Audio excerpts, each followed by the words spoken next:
Hello everybody, welcome to That's Football. Who have you got for the title? Because at the moment, Liverpool are top and they are in incredible form, especially under Jurgen Klopp. And the bottom line is, if it wasn't for one of the worst VAR decisions in living football history, where that onside goal was chalked off against Spurs, Liverpool would be sat unbeaten at this part of the season as well. It's incredible. I mean, I don't really think, and look, as a United fan, me sat here, I'm sort of hoping that my jinx powers will rub off when I say what Liverpool are doing is incredible. But I don't think they are actually getting the focus and credit that they deserve. I think that the name of Liverpool and the fact that Jurgen Klopp has won a Premier League before, sometimes the media is quite lazy and they're not looking at the contrast between Liverpool last season and Liverpool this season, and that in my opinion, Liverpool still very much are a new team in progress. Now, I've seen Sir Alex Ferguson do this before. In fact, I've said before, I did a video a few years ago when Klopp was just starting to get things going, and I said, they're probably the closest thing to a Sir Alex Ferguson Manchester United side I've seen since Sir Alex Ferguson retired. Now, Liverpool fans didn't like that because they don't like United. And United fans didn't like that because they don't want that associated with United. But the point I was making is that if anybody's similar to Sir Alex, it's Klopp. His ability to break a team down, rebuild a team, they go to the end of games. He engages and almost makes his team part of the fans. And Sir Alex Ferguson was fantastic at that. And where Klopp again, I mean, I said this a few years ago, but where I would say, look, I was right and right again, is, well, probably this time last year, there was Liverpool doing really, really bad. I remember I was doing my Talk Sports show, and we even had Liverpool fans phoning in saying, look, I'm not Klopp out, but it could be heading that way. It might be time to depart in the summer. And I said, well, that's the challenge. Either Jurgen Klopp's going to walk away from Liverpool because it's the end of the cycle of this team that's been so successful, or he will be a Sir Alex Ferguson who will build another team. And Sir Alex Ferguson probably built 5 or 6 teams across his time. It's very difficult to rebuild a team.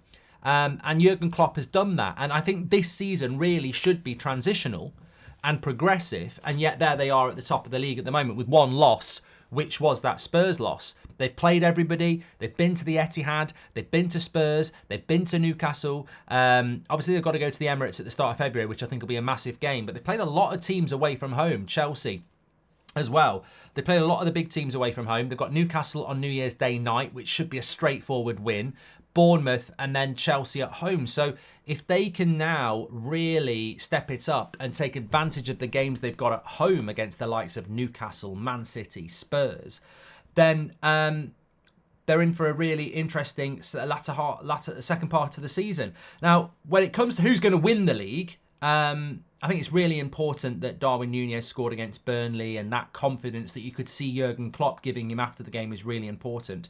Jurgen Klopp has probably got 2 things preventing him winning the league. And I think that he can always count on the likes of Alisson and Van Dijk and Robertson and Trent and Salah.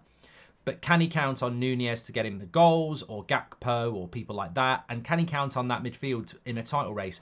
I think the success of Liverpool this season and the success of Klopp and the failure of Ten Hag and Manchester United has been the contrast in their midfields. Ten Hag has not been able to get to grips with this Premier League season in relation to the midfield. I think he tried to do something innovative.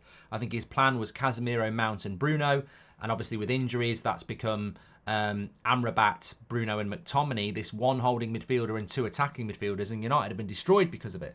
Whereas in Klopp's case, his success has been his ability to remove Henderson, Fabinho and Thiago and replace with the likes of Szoboszlai, McAllister, Gravenberch, Endo, Curtis Jones, and it's worked. And there are other players as well, and it's worked. And games are won and lost in the midfield in the Premier League. This year more than ever, but always really. And the fact that Klopp rebuilt that midfield, and I said it at the start of August as well, at some point he's going to have to get the credits, because it's all right saying Pep gets credit every year because he removes Sterling, or he removes Jesus, or he removes Gundogan, or whatever, and he replaces them. But replacing a whole midfield in a short summer of 2 months and then being top of the league at Christmas, well, not top of the league at Christmas, but you know what I mean, they're top of the league now, is incredible. And that is where I think Liverpool, in relation to a title race, really will be assessed. The likes of McAllister and Szoboszlai, can they run a title race, which will be tight when it comes to April and May? Have they got that in them from where they've come from, and can Klopp give them that? It's a very inexperienced midfield when you go through it in relation to winning things, although he has got a multitude of options in there now. It's going to be really interesting, and Nunez needs to score goals. I think Nunez has the potential to be one of Europe's best strikers.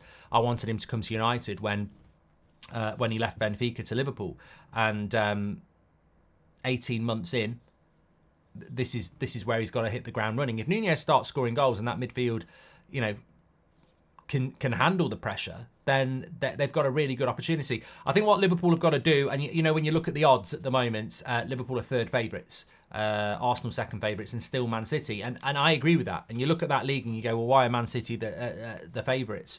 Well, they win their 2 games in hand on Liverpool, and they're 2 points behind them. They've still got to play Liverpool, and there's a long way to go. And Man City are capable of that. I think what Liverpool have got to do in January is beat Newcastle, beat Chelsea at home, beat Bournemouth ahead of that Arsenal game, because that's the game that Man City will be looking at and going, that's where we could get some points, and that's where we can close up a gap. Liverpool have got to find ways of winning.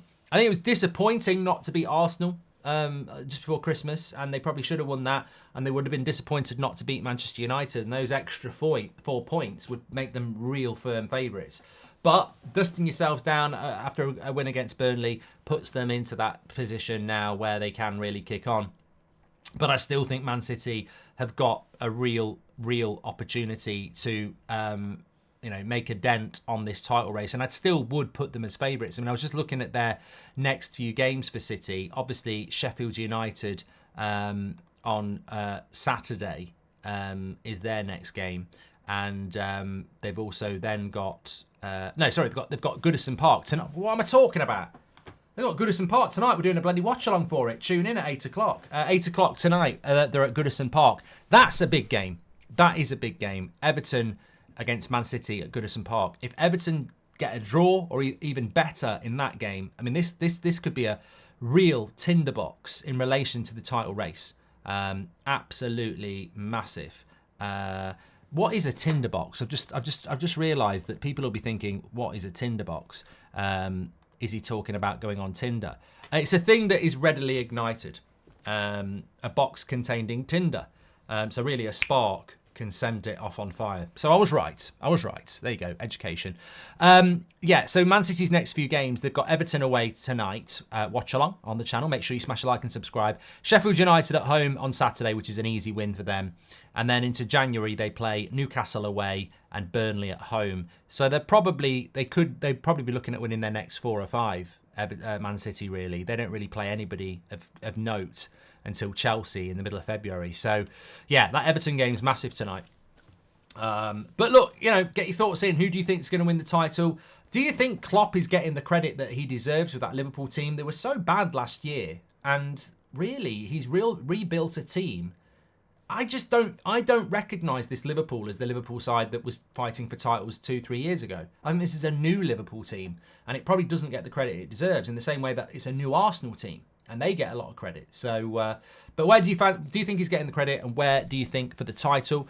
Make sure you smash a like on the video. Don't forget to subscribe, and don't forget, tonight we're live for Everton and Man City. Could we get another Christmas cracker? Could we get a surprise? I hope so, because the more games Man City lose, the more interesting this title race becomes. Speak to you all in a bit. Take care.